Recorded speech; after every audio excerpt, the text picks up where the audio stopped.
Also tonight, Indiana House lawmakers have introduced almost 40 amendments to a bill that would require public schools and colleges to comply with ICE. Fox 59 State House reporter Hannah Adamson explains what exactly the bill could do if passed and some of those proposed changes.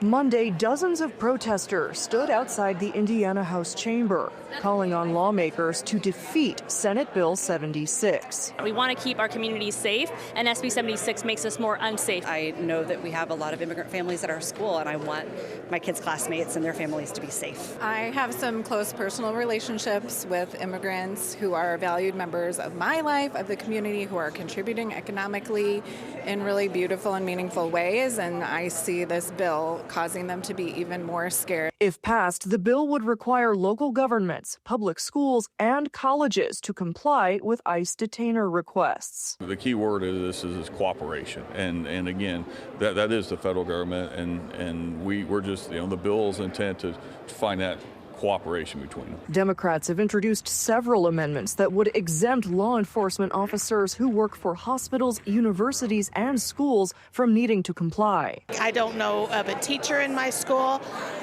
that would want ICE there in their school. The bill would also allow the Indiana Attorney General's office to go after businesses that knowingly hire undocumented immigrants. We had different concerns and issues on how, for example, to enforce the employment piece.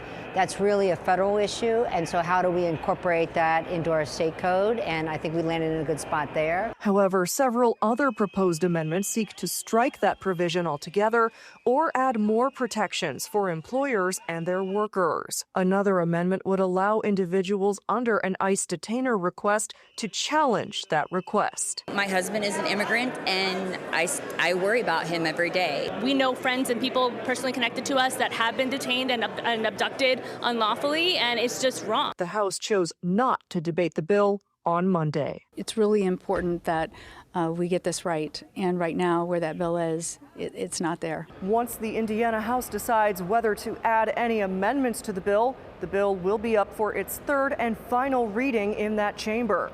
Although when exactly that vote will take place and whether or not the Senate will ultimately agree with those changes is still unclear. Reporting from the Indiana State House, I'm Hannah Adamson.